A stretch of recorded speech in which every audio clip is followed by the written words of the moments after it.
What's up everybody, it's Sean here and I'm back today to give you guys a review of the Ducks of a Feather Nike Air Max 1 Premium in this University of Oregon colorway.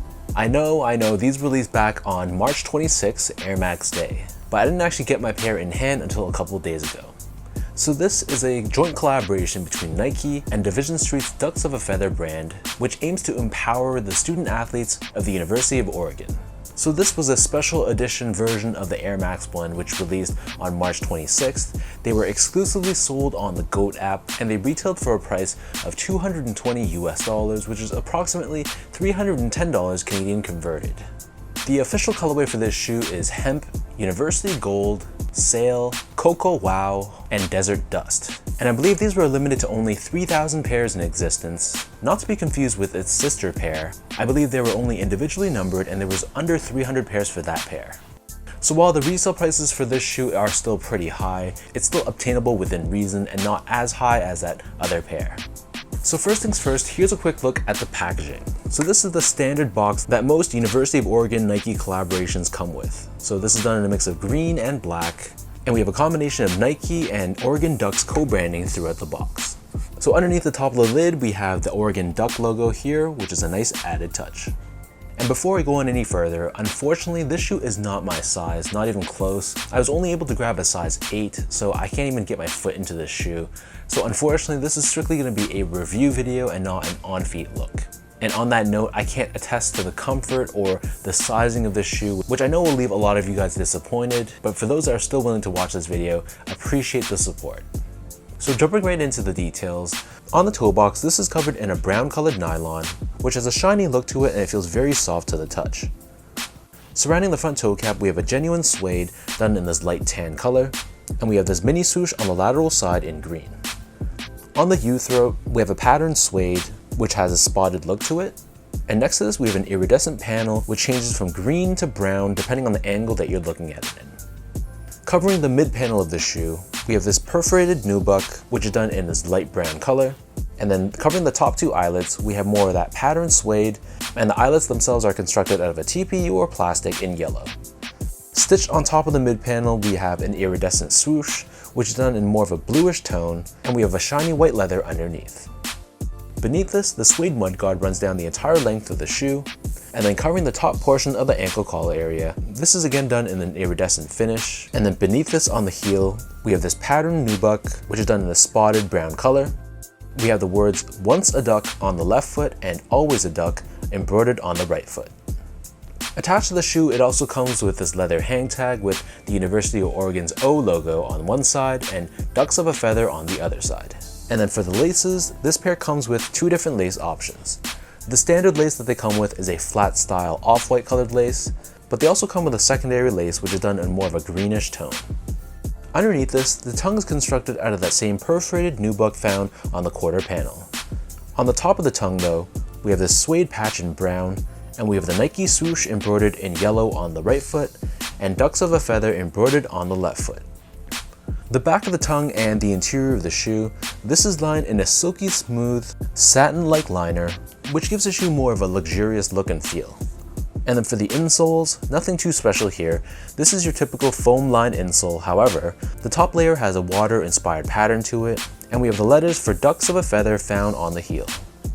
So the upper of the shoe sits atop a polyurethane foam midsole, and encapsulated within this midsole we have Nike Air technology, which is not visible on the forefoot, but we have a window underneath the heel, exposing this orange colored airbag found within the midsole itself. And then for the outsole, this is constructed out of a very interesting mix of solid brown rubber on the top of the toe, as well as on the heel. And then the rest of the outsole is crafted using a translucent, slightly yellowed rubber. But in terms of the traction pattern, it's the same as usual. We have this waffle style traction pattern which covers the forefoot. So that breaks down the look and the construction of this shoe. And unfortunately, because this is a size 8, which is 2 whole sizes smaller than my true to size, I couldn't try these on to tell you if they do run true to size. But if this does fit like a typical Air Max 1, which I suspect it probably does, I would recommend just going true to size for the Air Max 1.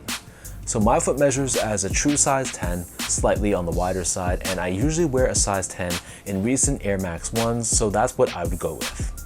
And then same thing, unfortunately, I can't tell you how comfortable they are, but just based off of what the shoe is built with, this seems to be a typical Air Max 1 build, so it's gonna be a little bit more on the firmer side.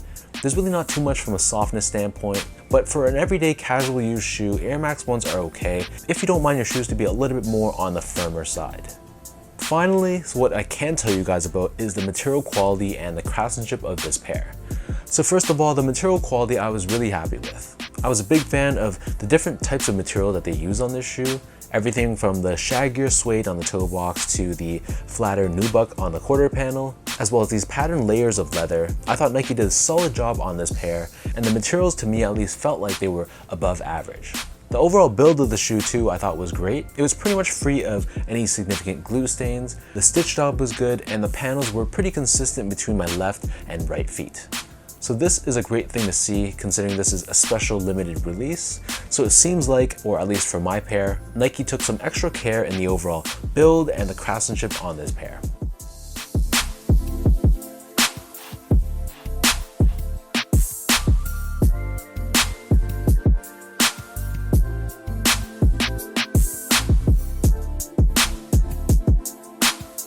All in all, I think this is a beautifully executed colorway of the Nike Air Max 1.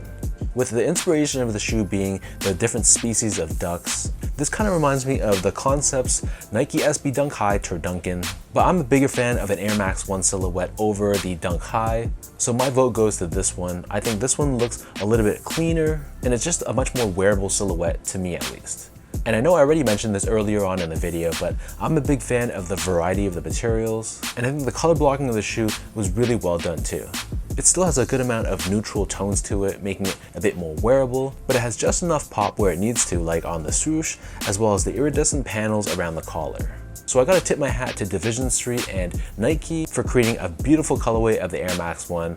Hopefully I'm able to trade this size 8 for my true size 10, because I would love to add this to my collection, and even more so, I would love to rock these. So let me know in the comment section down below, what do you guys think about this Nike Air Max 1 University of Oregon in collaboration with Ducks of a Feather?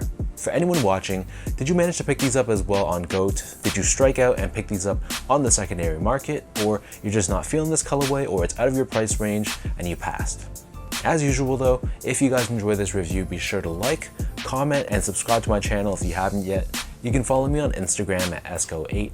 Check me out on X at sean.go spelled out, and visit my website at seango.ca. So thank you everyone for watching. Hopefully you guys enjoyed this review, and hopefully it helped you in some way. Appreciate the continued love and support, and I'll catch all of you in my next video.